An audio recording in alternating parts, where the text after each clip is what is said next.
everybody. Welcome to the 90s First at the Movies edition, the podcast that is just a bunch of dinosaurs. Yeah, I called us old. Sorry, guys. My name is Mike, and welcome, Jelly. Jelly, how you doing today? Bro, I'm doing all right. I got no complaints. Hanging out with the daughter right behind me, so there's a little bit of background noise. Everyone say hi to her. But I'm doing good. Well, Jelly, it's good to see you here, as always, talking about one of your favorite movies, one of my favorite movies, but Heck yeah. on the flip side, it is good to have our special guest here on the podcast. We have Cameron from the Geek 411 podcast, well, One Geek 411 podcast. Cameron, how you doing today? Doing great. Happy to be here. I'm excited. That's good. I'm glad you're here. Thanks for hopping in on short notice. We like to have guests on the show. And we also like to spotlight kind of what they're all about. So let's go ahead and start off with your plugs. What do you got, man? Where can we find you on the Tweeters, on the Instagrams? What do you want to plug here today? Yeah, so I'm one of the founders and hosts of First Geek 411, which is a geeky podcast focused mostly on recent events and that type of stuff. And we are One Geek 411 just about everywhere. Facebook, Twitter, Instagram, Twitch. We live stream our episodes Monday nights at 7:15 Mountain Time. And so we started doing that just over a month ago, and that's going really well. And then I'm around as Humar Whittle, which is a nice Phantasy Star Online reference for anyone that remembers that game. Did not know that. For the longest time, I thought your real name was Humar. So, hey, do what you got to do. But it turns out it's easy to get the same name places when it's a niche game that very few people remember. Yeah, have you dug into, I know this is a movie podcast, but have you dug into Phantasy Star Online too? That's the one. Because I think that just came out to the West, right? I have not. I've been meaning to. My PC is not necessarily in the best spot right now. Work-wise. I could relate to that. Yeah, ability to play games-wise, and so I haven't downloaded or anything like that, but I am hoping that we'll get to see it come console side soonish, since I'm primarily a console gamer at heart. So, well, good. Yeah, that's a game I never got into. So, who knows? Maybe in the future. Let's do our little housekeeping here. You could find us at the 90s First on all social platforms. That includes Facebook, but we are primarily focused on Twitter and Instagram. We're also on Patreon. You may choose to support us at $1 as the lowest. Really, whatever you guys want to help us out with, that is totally fine. But at the end of the day, we really just want you to listen. We want you to listen and share the podcast out so that we can have more people listen. That's really all we care about.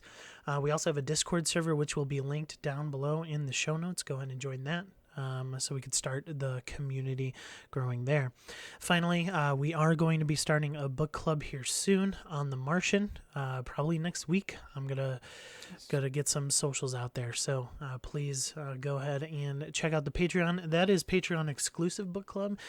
So feel free to hop in for just $1. We wanted to make it as cheap as possible. $1, man. $12 for the whole year. Wanted to make it as cheap as possible for anybody to join that book club if they would like to do so.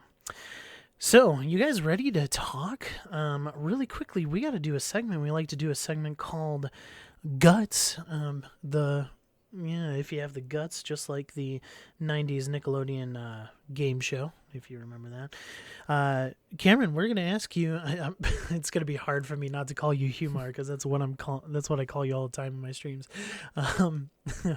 We're going to ask you a couple questions here, and do you have the guts to answer them? That's basically what it is. Jelly, why don't you start us off with your question for Humor? All right. Mine's going to reveal deep personal things about you. Are you ready? Oh, I'm ready. If you had to choose one chess piece, which one would you choose and why? Ooh, that's a good one. I knew that. Yeah, that's why I asked the question. Duh. I don't know. I've always been a fan of the night. Like, just the fact that Solid choice. it breaks a lot of the other rules. Like, most of the other pieces move in straight lines, or I mean diagonally, but in a straight line. And the night is really the only piece that doesn't do that. Yeah, he's an elf. Yeah, like that's He is the right choice. Not to answer. Thank you. not to confuse L with like loser. Knight's not a loser. You know? I mean, some of them are. The Black Knight sure was. It's a bit older than 90s, but if you don't know the Black Knight, please YouTube it. All right, go ahead. Jilly, you said you had a follow-up question. Or was that only if he didn't answer? Two-parter. Oh. Which one and why? So which one being the Knight, and why? Because it breaks tradition. Got it. And that is the right answer. Gotcha. Okay. All right. Well, Cameron, my question to you is, you've been podcasting for a while, and it seems like you guys have a lot of fun over at First Geek 411.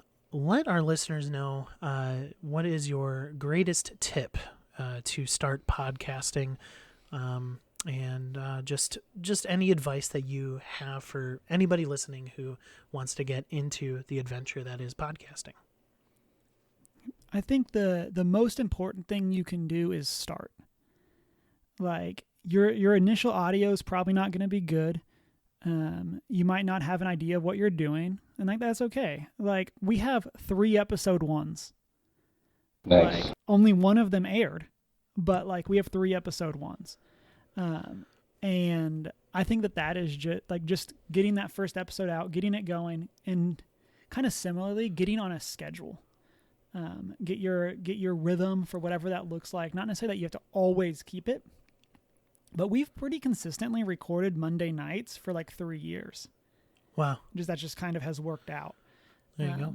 And I think that's something that you can do that's very good, because then you can kind of just set aside that time and be ready.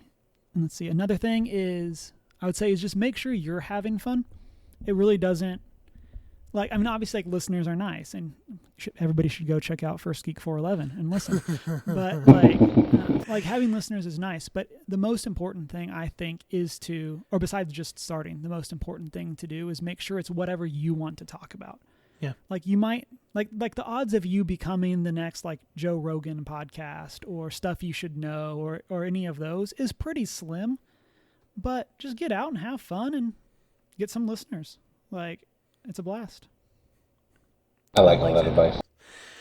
Very good. And I even, as you were saying some of those advice, I even, think about the 90s First journey and how, like, now Jelly and we're on a pretty consistent schedule, recording our video game podcast on Sundays and then recording this podcast during the week on one of the afternoons, where we're starting to get into that rhythm. And so thank you for that. And yeah, I think that's really the best advice if you want to do a podcast. Just start. Just do it. Just get it over with. Get that first episode out. Or record 3 first episodes like you do what you got to do. And make sure definitely make sure it's something you're interested in, because if you have no interest in it, you're gonna hate doing it, talking about it all the time. Like, obviously, we chose this one because 90s TV is amazing. 90s movies are amazing, and we're 90s kids, so everything fits into this theme of, hey, we were born and raised in the 90s, and everything having to do with that is awesome. At me, bro. And I think that's something that's really good too. Like, that is like having whether you want to do like a news style show or have a theme, pick a theme that's pretty broad, like the 90s, like fairly broad. Yeah, like you're looking at that stuff. 10 years broad. No. Yeah, and like, but that's different than being like, we want to talk about the sitcoms that were released on Nickelodeon from the years of 1992 to 1997. Like, that's a much more limited resource. Yeah. We'll have 4 episodes covering 4 sitcoms, because there were only 4. Now we're done. And we run out of commentary on nothing. Run out of stuff to talk about. Well, guys, you ready to talk about Jurassic Park? Dude, so ready. I'm ready. Okay. First things first, we have to congratulate Jelly. He is no longer 0-4. He is 1 I and finally 4. won one. He did finally win. I put up small soldiers, and Jelly was like, you know what? I'm sick of losing. I'm putting up Jurassic Park. Yeah. I decided I would crush you this time to make up for 4 losses in a row. Yeah. So, yeah, listeners, we if you don't know, we do put out a poll on Twitter and Instagram for you guys to decide the topics of the upcoming shows, and a little sneak peek. If you're listening to this episode, there should be a poll up live. We are doing a wife takeover of the show. So next 2 episodes of the podcast, including our live action TV show review, as well as our next movie podcast. The wives are going to be choosing what goes into the poll, and you guys get to decide there. So kind of trying to get away from, a little like nerdy bias, options that we've been given, and having the wives help out. So Break into the drama and other things that happened in the 90s, not just awesome, very nerdy shows. yes, right. All right, let's start with our Jurassic Park talk. Humar, you have IMDb pull up. Can you chat, or can you read the bumper off IMDb? Let us know what Jurassic Park is all about, and then some of the cast members and their real life names. There we go. A pragmatic paleontologist visits an almost complete theme park. Visiting an almost complete theme park is tasked with protecting a couple of kids after a power failure causes the park's cloned dinosaurs to run loose. Directed by Steven Spielberg. So They kind of gloss over how that power failure happens a little bit. It just happened. Stuff happened. It's weird. It's on an island, so generators? Cameron, you said Steven Spielberg directed this, and the 90s First Twitter account just posted, is going to, I believe, just posted, today we're recording Jurassic Park. Tell me your favorite Steven Spielberg movie and why it's Jurassic Park.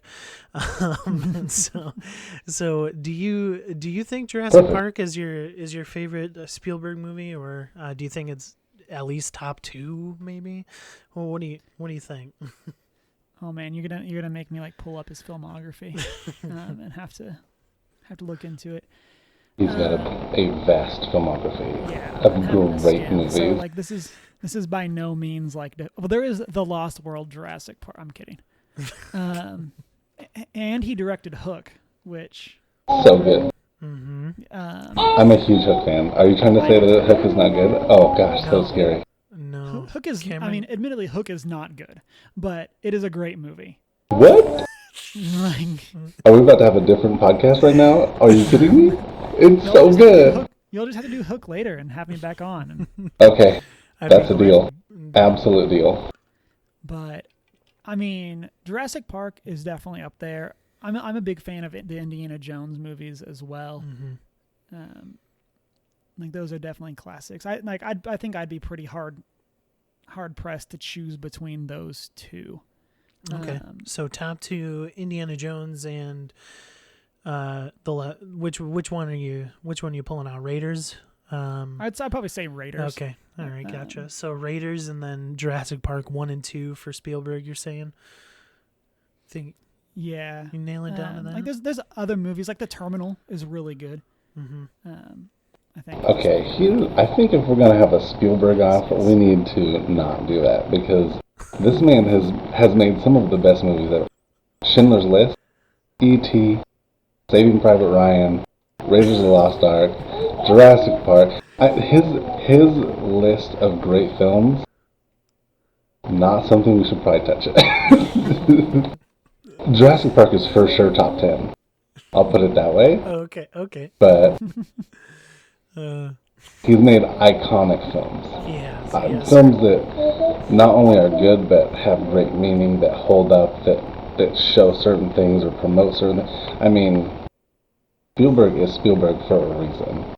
Yeah. Mm-hmm. But Jurassic Park is one of the reasons that he is Spielberg. True. Spielberg, wonderful director that guy is. He's pretty good at his craft, and Jurassic Park definitely illustrates that. So, Cameron, let's read a little bit more of the cast there. What do you got? Yeah, let me get back to it. The main star is Sam Neill as Grant, and then Laura Dern as Ellie. The good old Jeff Goldblum as Ian Malcolm. Richard Attenborough as Hammond. There you go. And then that's definitely like the main five. Yeah. Or main four. Yes, absolutely. And so. Yeah. But There's then you do that get cast. a very nice Samuel L. Jackson. Yes. I was gonna say. And B.D. Wong. B.D. Wong is our only consistent character all the way through. I guess Although until the last ones. All right. Supposedly we're getting Sam Neill back. Is what I hear. Ooh. For the new one. Jurassic World. Yeah. Yep. Mm-hmm. Nice. I did not know that. All right. So, Jelly, this movie starts off with a banger scene. Let's go over the initial scene here. You got a group of people dealing with a dinosaur here. Let's be real. Yes, you've got the African big game hunter in charge of an entire team of people trying to transport a velociraptor into its new home, a pen. And I believe it's the female that they're talking about later in the film, the one that they're introducing, the one who kills all but two of the other ones. And yeah, we get this scene of this huge metal crate, super strong, like they're trying to show like the steps they've taken to protect everyone and how secure it is, and it still goes wrong. And you've got this moment where there's one guy, don't know why, who has to lift the gate up on the top of this thing. It's not automated. Like that is like. Okay, so like there's the fact that they have to lift the gate up for the raptor to get in. Yeah, then what? there's the fact that the cage is not locked into anything. And just Yeah, what is that? Like We're not doing a great job. You have investors putting so much money towards an island filled with dinosaurs, and you can't put towards like a bulldozer or a crane to get that velociraptor in its cage. Oh yeah, my favorite part of that scene, just the opening scene, is Muldoon, the African big game hunter guy. Right at the beginning says, push it forward, and then he says locked in, and the colors change from the yellow to the green or whatever, saying oh we're good to go, and then all of a sudden. Nah, that's not what happened. This velociraptor knocks back this like 2-ton cage, and then just eats the dude who opens the gate straight up. Just pulls him right back into the cage, and then you get the why are they shooter. putting a fully grown raptor in this thing? Like you couldn't have done this like 6 months when it was the size of a dog. Right, like hey, let's take advantage of the growth rate of these things. Well, yeah, like, you're right. You're right, Park's Cameron. not off to a good start. Poor planning, definitely. but They thought they you could have control an animal. Yeah, that's uncontrollable. But yeah, exactly. You have to set that scene where it it starts and gives the precedent of what is to come for sure, right? Yes, and without the scene, you wouldn't have the blood-sucking lawyer. Yes. This So is yeah. true. Martin Ferrero. He provides one of the best scenes of the whole thing. Martin Ferrero, the Gennaro, he is the blood-sucking lawyer. So he right after this scene, it cuts to him on a wood like raft, basically. Yeah, a raft. A plank raft. A plank raft. Go into an excavation site where they eventually find in like an embered rock, right? Like a crystallized rock with a mosquito in it. Yeah, amber. I said ember, but nobody heard that. Um, We're so glossing over it. so he's there. He's at the excavation site, and they find the source of how they're creating these dinosaurs, right? So and then we eventually get to the whole premise of like uh, how they recreate, how they grow dinosaurs. And we'll get to that in a little bit, but the next scene we meet our main characters, right? We meet Sam Neill's Grant and Laura Dern's Ellie, and this is actually I was talking to Jelly before the cast. This is actually one of my favorite scenes around the whole film. It's just an interesting archaeological dig. They're finding dinosaur bones, and what what stuck out to you guys with this scene? Just them chilling in the desert. The getting some random bones. kid. What's this kid doing?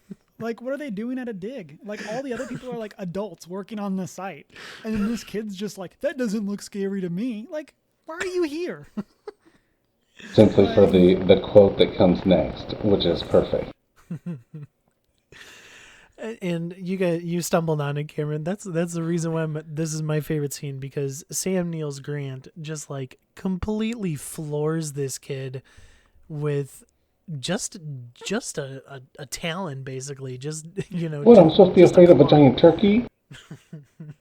Also, that kid has never had a goose attack them. Like, if you don't think birds are scary, you have not like been around geese. Yeah, no. Oh that's yeah, true. winged cobras.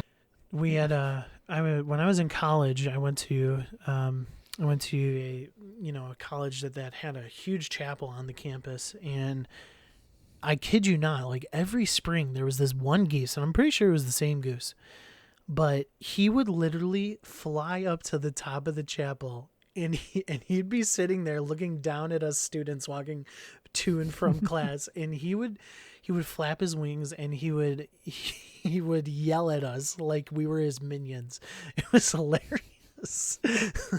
And then That's awesome. you had the other geese, attacking everybody. But yeah, this kid like just stone cold scared from Grant talking about what a velociraptor does. And a velociraptor knows how to torture, basically torture people, its prey. Torture people in Jurassic Park. You will find. And it's just really cool, just the depth that you have Grant go into to scare this kid like crazy. Well, he doesn't like children because they're smelly, right? Yeah, they are. Which is a valid point. And then Yeah. Jelly, what happens next? You know me, everyone. I'm a note taker. So after he terrifies the little fat kid about the raptor, and says, "Hey, he'd eat you alive," literally. We get John Hammond. Intro to John Hammond, eccentric. My guess is billionaire, but maybe just hundreds of millionaire. But yeah, we get the intro of him flying into their dig site, their excavation site, in his private helicopter chartered in, and he's somehow magically not in the helicopter when they get there, even though they're only like 20 yards away. But he's inside their trailer and digging around in the fridge. And Grant runs in and he's like, "Who the heck do you think you are?" At which point, at which point John Hammond turns around and is like, "Oh, I see my 50K has done well." And he's like, "Oh, shoot, that's who you are." And then Ellie comes running in behind with the, "Who is this jerk? I can't believe." And then, Neil, aka Alan Grant, has to go, "Oh, hey, shut up. And here, this is our benefactor who has supported us and momentarily provided everything that we needed. This is Richard Hammond of Engine, of pays for our salaries, so shush." One of my favorite parts of this scene is that Grant is like pointing a finger at Hammond, and Hammond just reaches out and grabs his finger and shakes it. Like, it's like one of those like little things, but Yeah. it's so good. It's just like, yeah, I'm going to take that and shake it and just show you your place right here. Yep. Yeah. Mm-hmm. I feel dumb now. Cool. Yep. So they share some champagne. Share some champagne. Say that 5 times fast. They share some champagne. Gotcha. And basically, Hammond gives them 3 more years on the excavation site and 3 more years of funds to continue their archaeology projects if they come with him and check out this fancy island that he has procured in order to create a theme park. And Can we talk about how vague he is with that invitation? yeah, Yeah. Hey, I'll give you 3 years if you just come with me and look at something. You're like, I think guess it's something that you would really like. It's like, dude, this is it's murder. right up your alley. Well, I mean, it actually ends up being almost murder, but Oh, and is there candy in the van too? oh man, The things people do for money is all I'm saying. I mean, 3 more years of funds to continue their research. I mean, would any scientist, would any archaeologist, not take that? I don't know. And just for Yeah, his name is Indy. yeah, just for a trip to an island to check out an amusement park. And so this is where I want to stop. And we were gonna have the Spielberg argument, but right now let's have the John Williams argument. This man, we finally get an instance of the Jurassic Park score in the theme song, and this man has done it again. Like, seriously, it is absolutely genius. Brilliant man. Probably one of his best work. I mean, everything he does is his best work. But Cameron, how hyped are you when you hear this orchestral masterpiece? It's fantastic. Like, it's definitely one of those like one of those themes that is super iconic, super like recognizable, and it's definitely used to very good effect through this movie.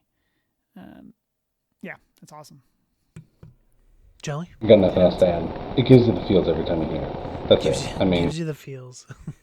seriously, you get that first like hit, that dun dun, and you're like, oh my gosh, you're just feeling of grandeur. You're just like, and then sure enough, it delivers each time. So if you hear the John Williams score, it's about to deliver something huge. Yeah. And you got it's that so for good, the too. island reveal. You got that for welcome to Jurassic Park. David Attenborough's kind of thing. Or not David, wow, Richard. John Hammond, yeah. His kind of this is my baby reveal. And then they pan and look at the vast array of all the wildlife on the island. Yeah, every time you hear his score kind of kick up, it delivers in some way.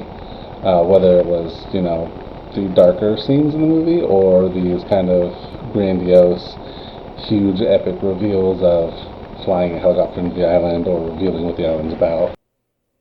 So good. Just feel. So feels. I love it. Yeah, you just get pumped when you are, when you're entering the island and you just hear this score. It's so good that you want to put this movie in a tier list just because of the music. Put aside the sci-fi that you get from this film, and put aside the just overall great story.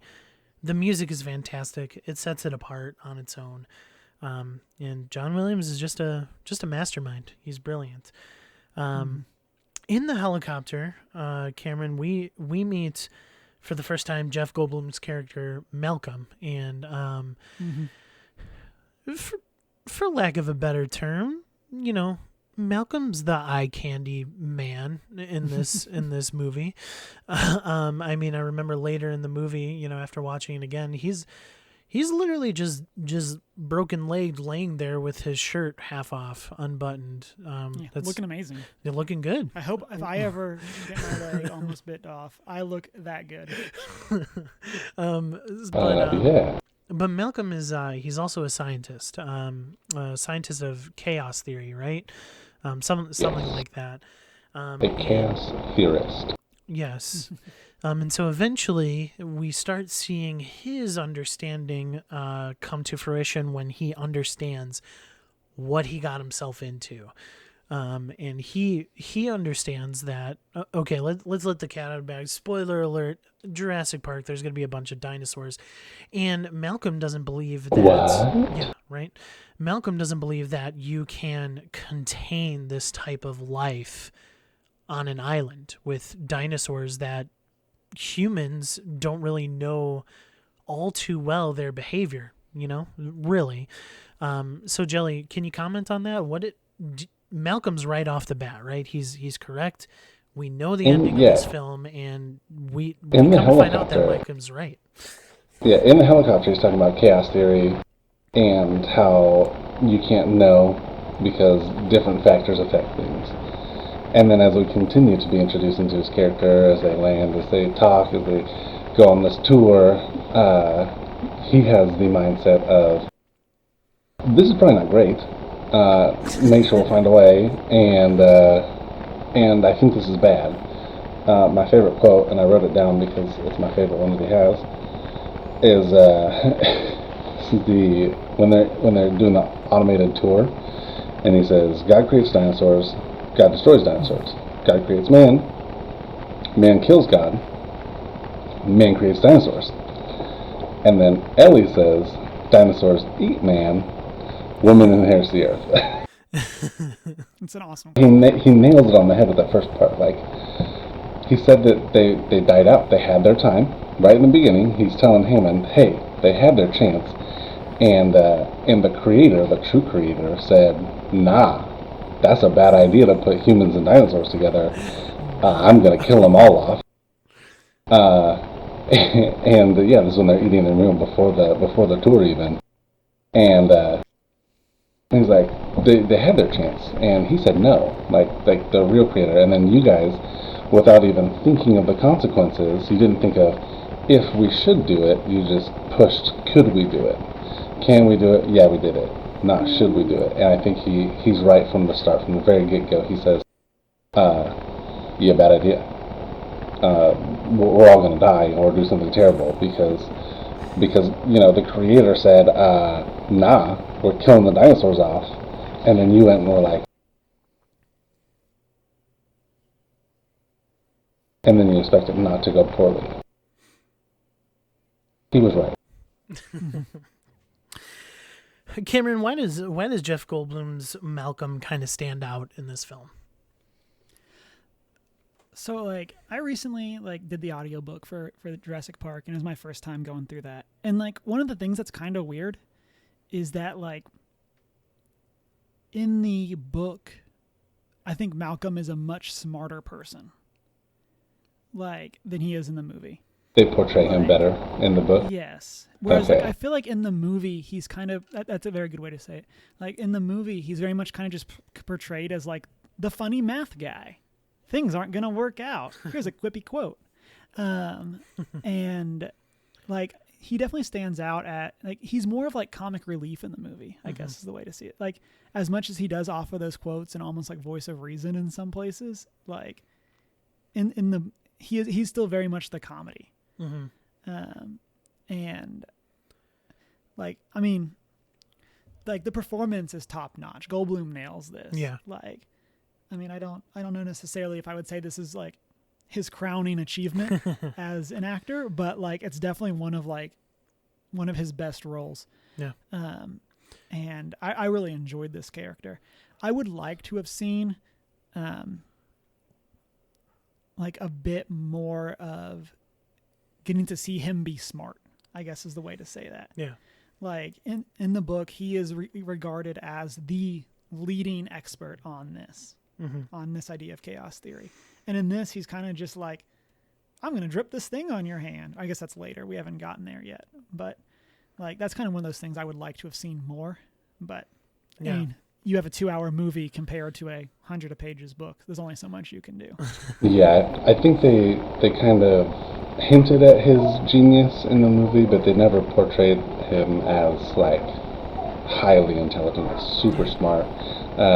They did a decent job hinting, hey, like he's the one who is the voice of reason. He's the one who's like, yeah, and this, and probably also this is something to think about. But they deliver it in such a way that like I don't know if it's the delivery or the character they wanted.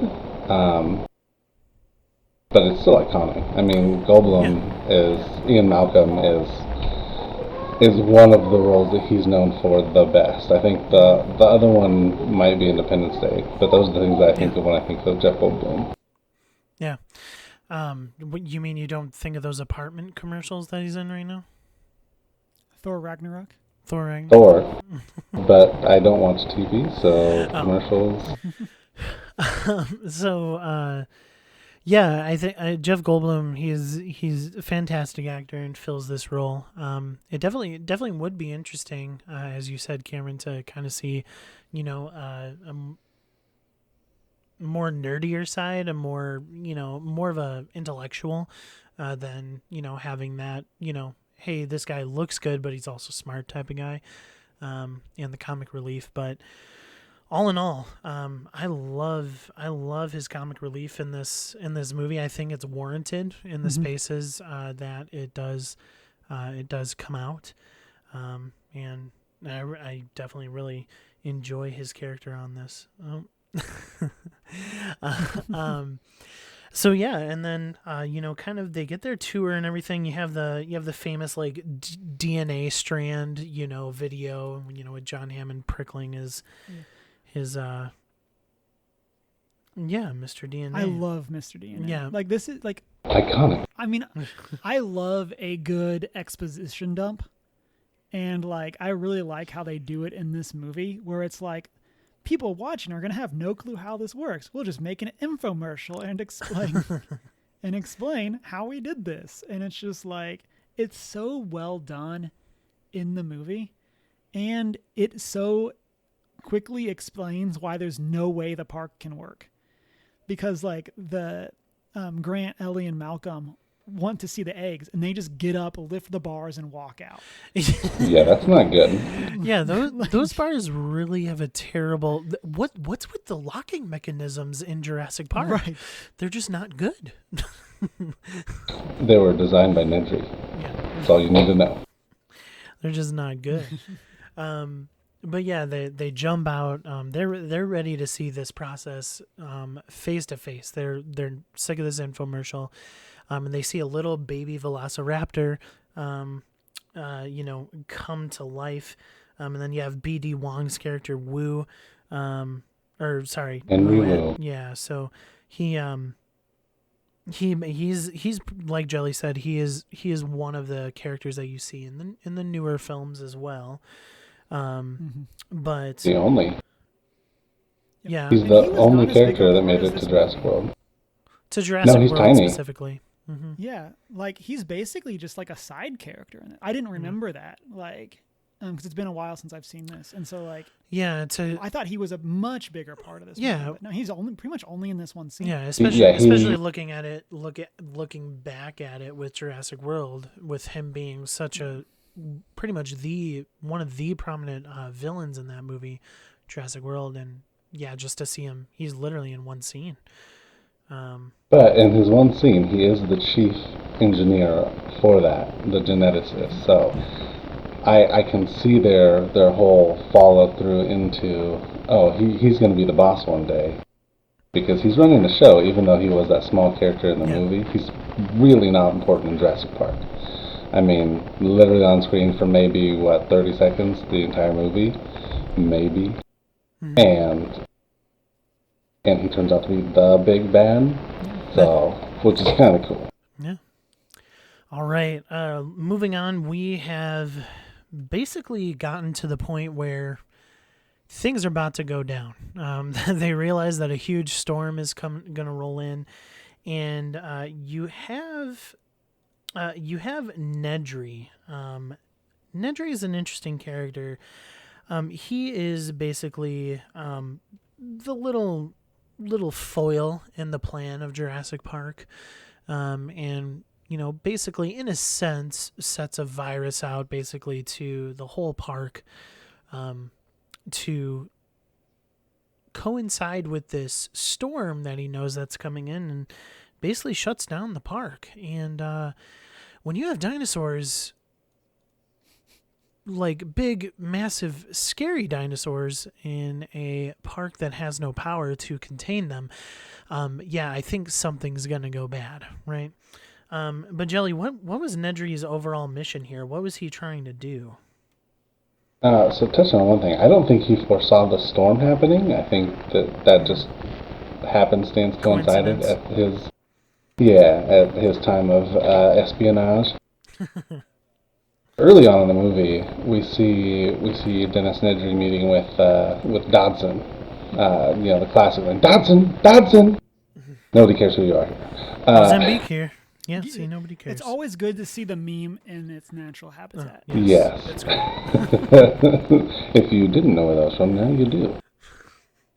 Yeah, so we meet him, and he's conspiring to steal all of the DNA from these dinosaurs for another company. Corporate espionage, essentially, is what's happening on a very grand scale, so that this other company, which they don't really name, can jump forward decades in their research. They're just going to be on the same level as InGen and John Hammond, and so he is a computer technician, engineer, also a hacker.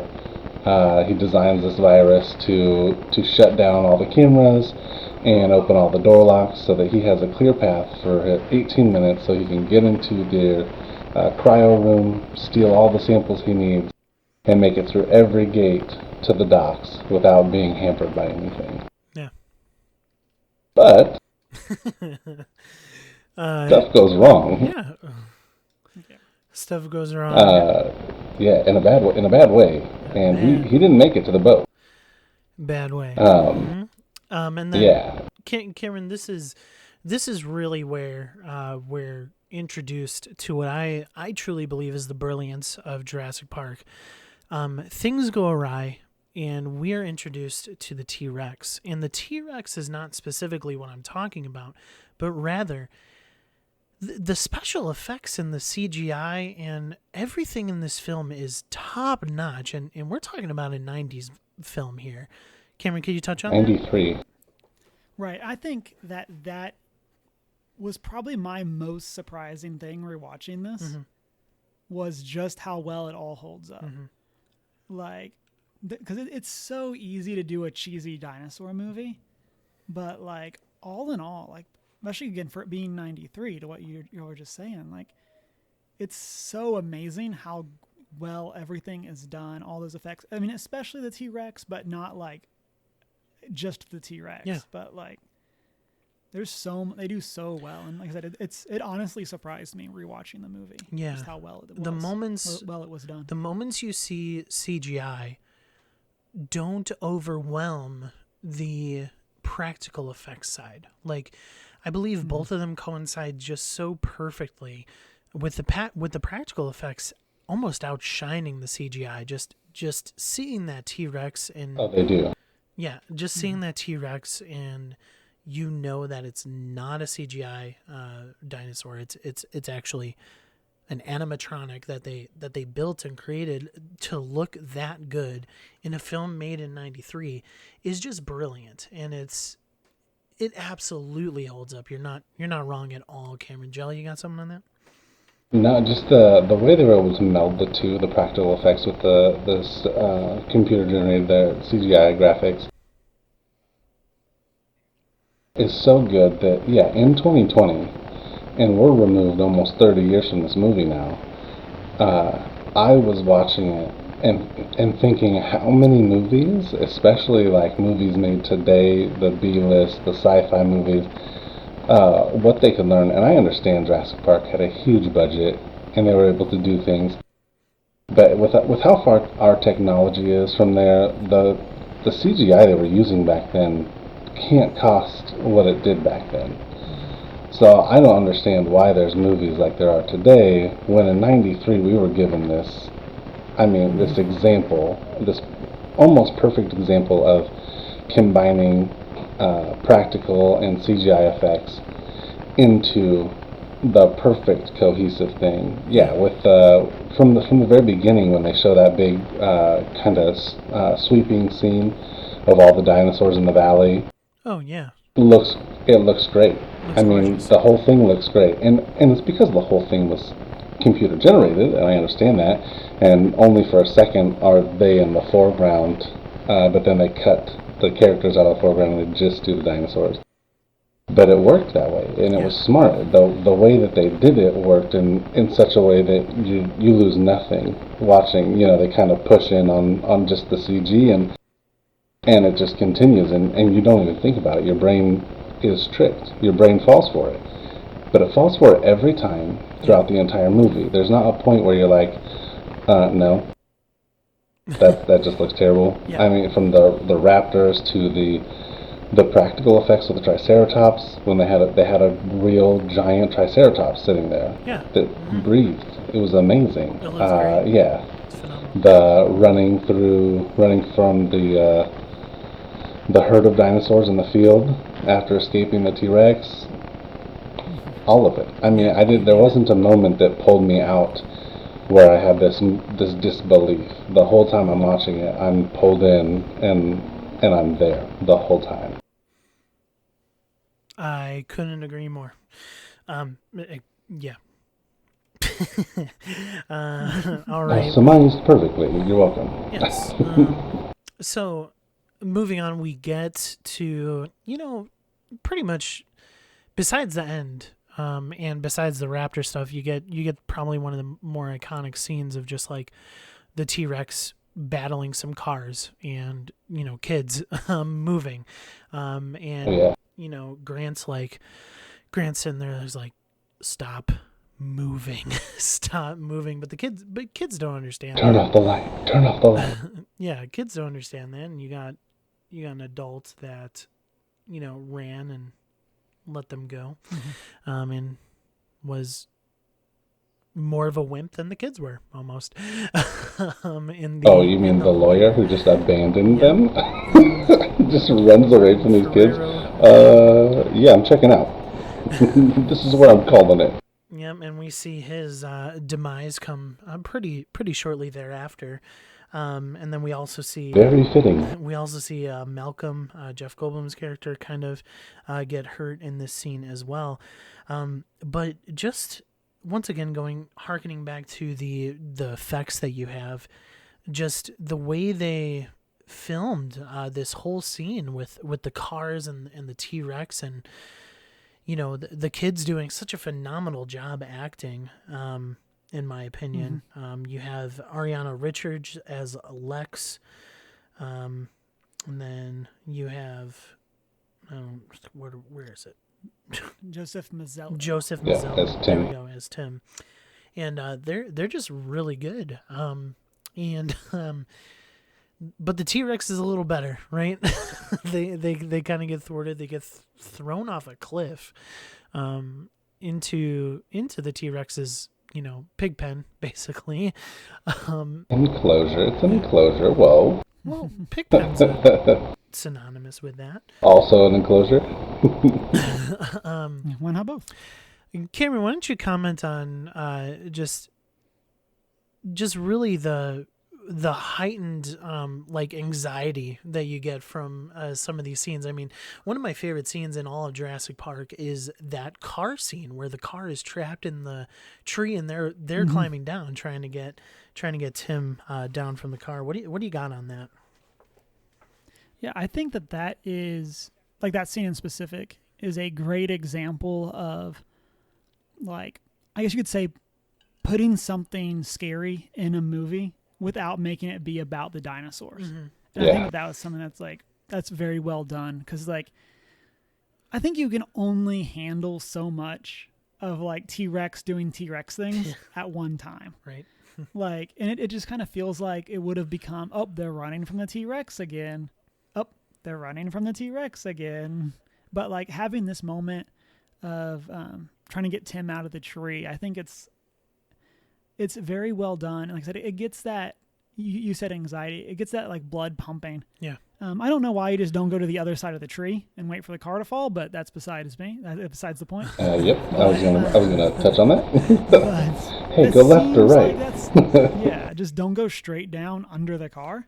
But yeah, I really like this scene, and it's a good way of taking. And we can also talk about how like Ellie just jumps down this later. Like, Yeah, what? it looks like it fell down here, and then like 2 seconds later they're at the bottom. But like, Yeah, how did they get down? well, that's a little quick. We're watching Alan Grant with two kids swing back and forth on this rope on basically a huge dam, probably 60 feet up.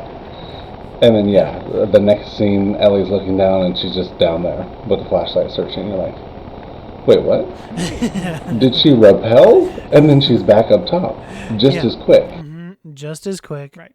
And then you get another iconic scene with the chase scene, the Jeep outrunning the T-Rex, and that's where you get one of those lines that Malcolm's character is really, really good for. He's like, is this in the amusement park? is this ride? is this part of the tour? That type of thing is just super funny.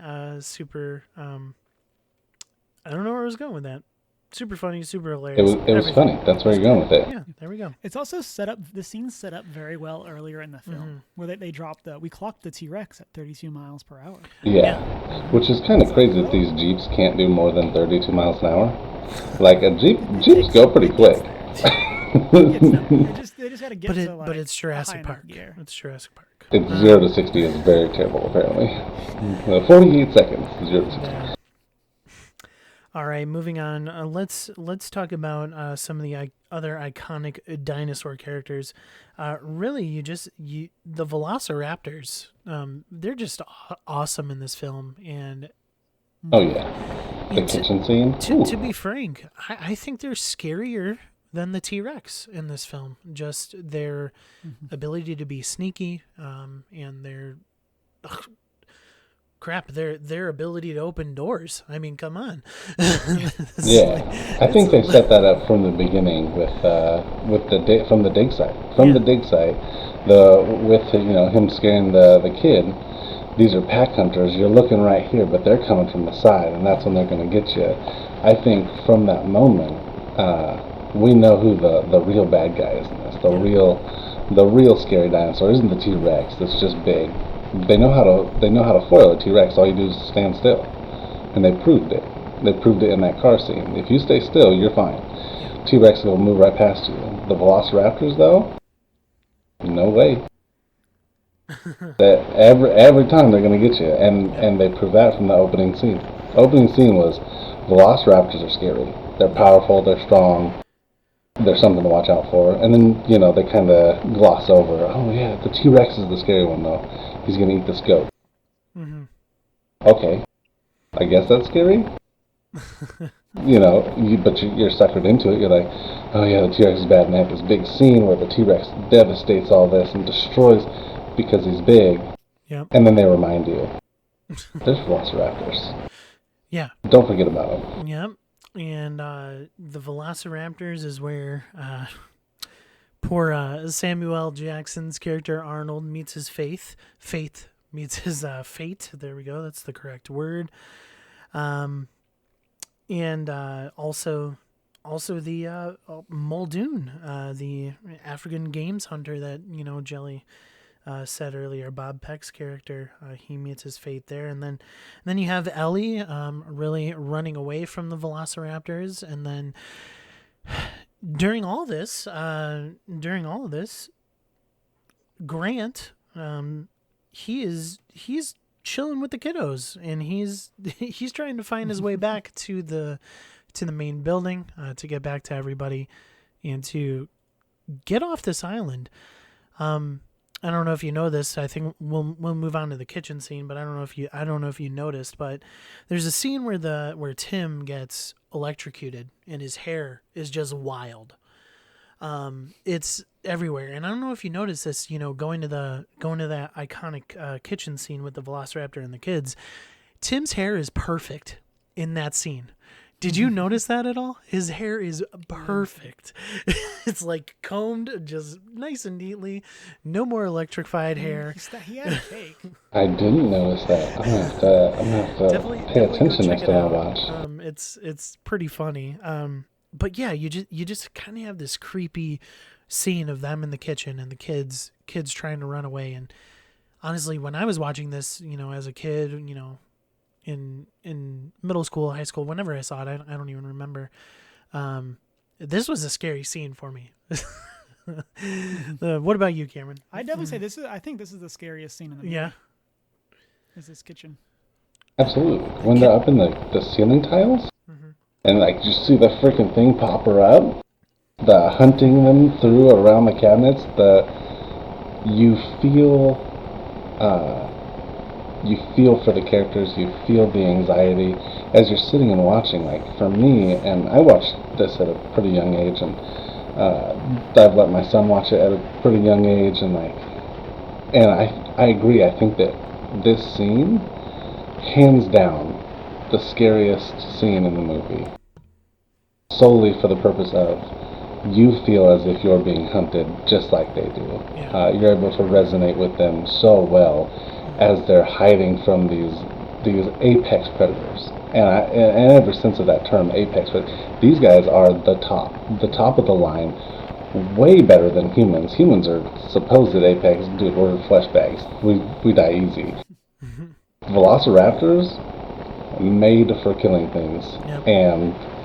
And as they hunt these kids in the kitchen, oh gosh. Well, and you see that throughout the series. You see that as a through line, going all the way up to Jurassic World and even Fallen Kingdom, that the Velociraptors are the ones that are the predator that's on the top of the chain. The army people or whatever, the military wanted to take advantage of them in Jurassic World and use them as weapons. And I think you see that in the original Jurassic Park, that these dinosaurs are weapons, and they can, if you can control them, which they try to do in Jurassic World, but they find out that you can't control dinosaurs, especially in this first film.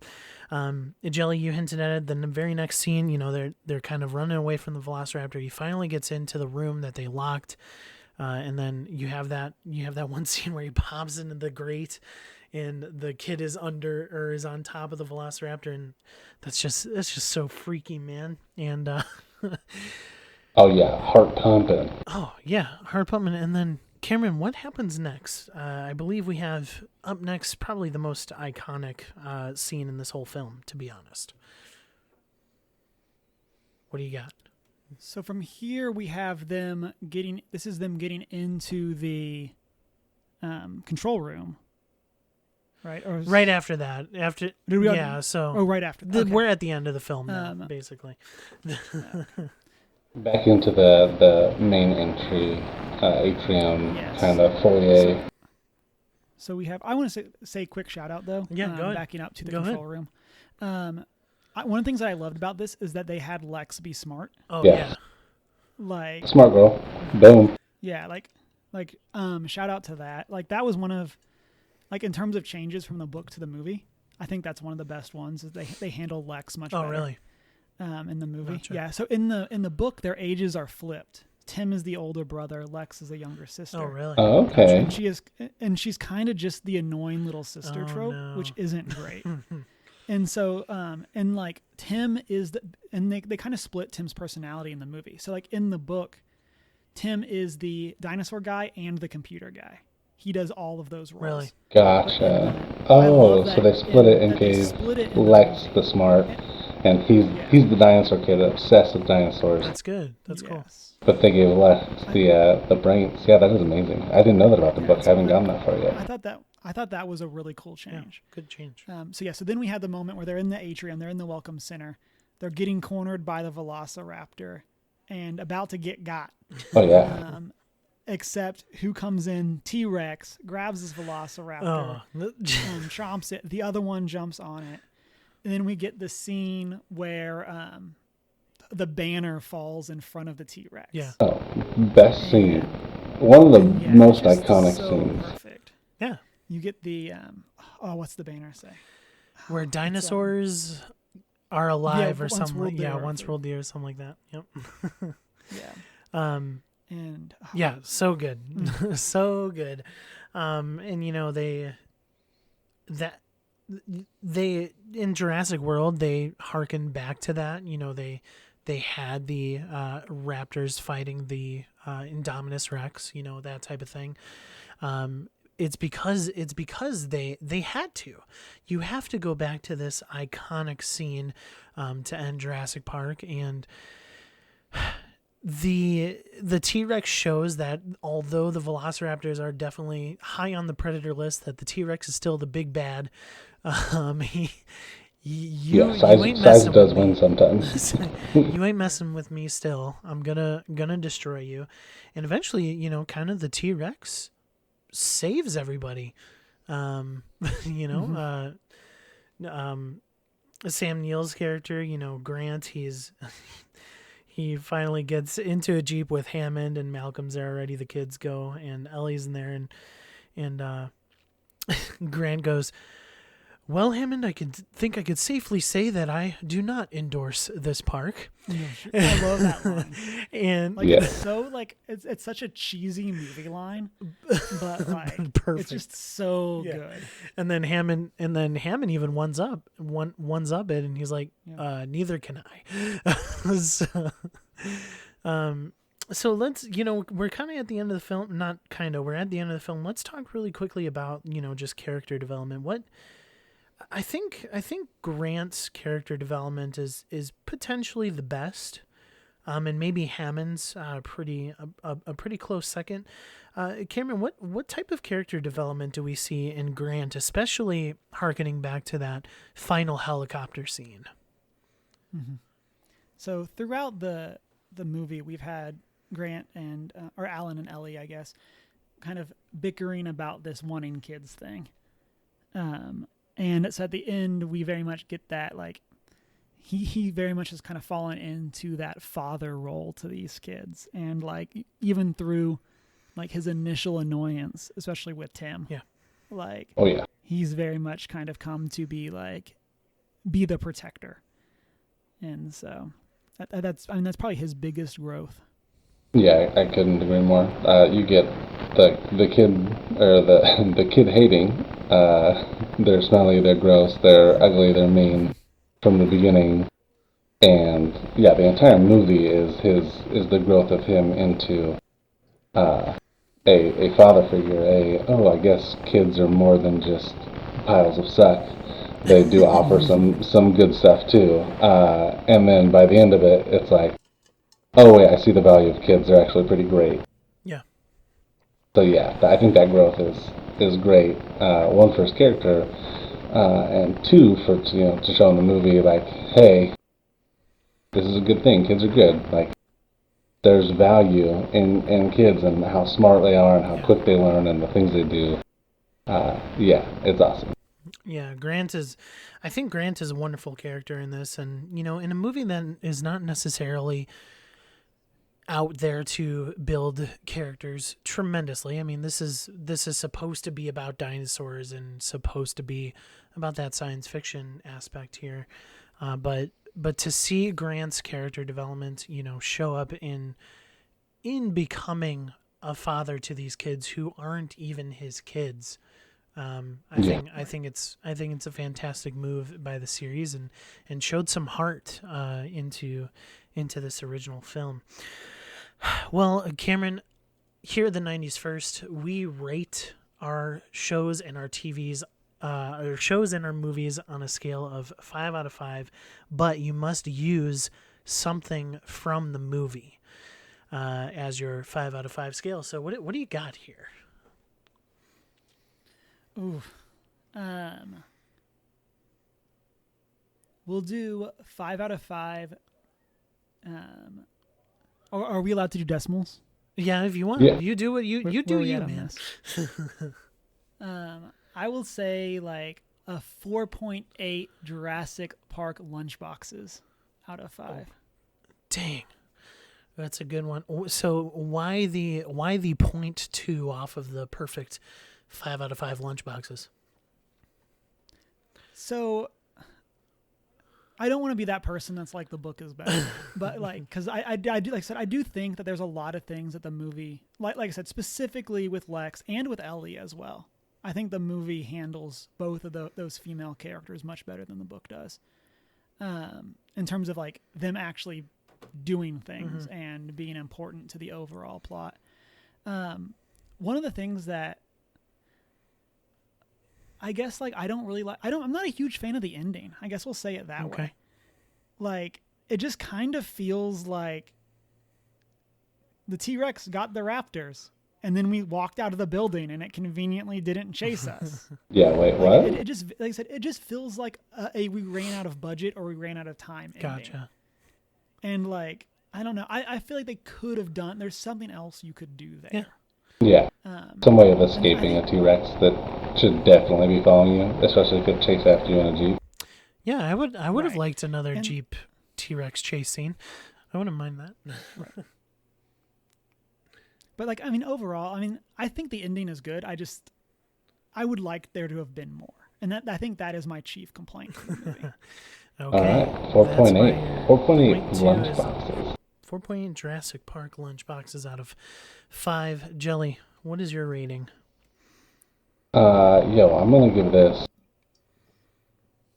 Probably do the same rating for the same issues, right about 4.5, 4.8. We got some of the little gripes with it, but we're gonna do glasses of water with the rings in them because I love that scene. So we'll do 4.5 of those. Same reasons with the ending and also the moments where Tim is put unnecessarily in danger for no reason. He could go left or right in a tree, and he absolutely could have fit through that electric fence. Those holes are huge. I mean, he wouldn't even have to squeeze through. He could have just climbed through. He might have been able to walk through standing upright. They're so big. Alan sticks his head through some small one, but the ones on the bottom were, I mean, 2 foot wide. They're trying to keep a T-Rex in, not a child. Yeah. The unnecessary harm for poor even little his older Timmy. sister probably could have gone through. Absolutely could have fit through there. The only one who couldn't would have been Alan. Yeah. Alan should have had to climb over, being the adult here, but no, everyone go up and over because I can't fit through. So that's my gripe. Save the kids. Be nice to the kids. Don't make them climb over an electric fence and then be the sole cause of their electrocution. It's so good. The movie is so great. So good. So yeah, that trembling glasses of water with the vibration. All right. I'm going to go 5 out of 5 Ooh. Samuel Jackson dismembered arms. Poor Arnold. I just cannot give this any less than a 5 out of 5 simply for the fact that you have a perfect mesh of thrill, scary, music, practical effects, CGI. The story is outrageous, but it is outrageous in a good way. I can't give this anything less than a 5 out of 5. It is one of my favorite movies of all time, and it is fantastic. My heart would ache if I gave it even a 4.9 out of 5. So I may be slightly jaded on how many times I've seen it, to be fair. you have seen it a lot. Your kids have it on repeat. It's insane. Get those nitpicks. It is my son's favorite film franchise, and I've probably watched it 40 times by now. So I noticed the things that you don't until you rewatch it that many times. All right, it is time for what you have been up to. Cameron, why don't you start us off? What have you been doing? I was watching you stream this morning as we record, and you had 2 wins in a row in Fall Guys. Yeah, and locked in a third one. So You got a third one? later Nice, on. dude. Yeah, so I've been playing a lot of Fall Guys, and then working on The Last of Us Part 2 Platinum. Okay. So working on my second playthrough of that, and let's see, other big hobby, playing like board games, Magic the Gathering, those types of things when I have the time. But yeah, Fall Guys has definitely been the surprise hit that no one, including the developers, thought it was. No one. And That game I have been blew loving up. playing it. Yeah. It blew up indeed. Oh, where can people watch you play that? What's your stream? So our stream is twitch.tv/onegeek411. Awesome, man. Well, Jelly, what have you been up to?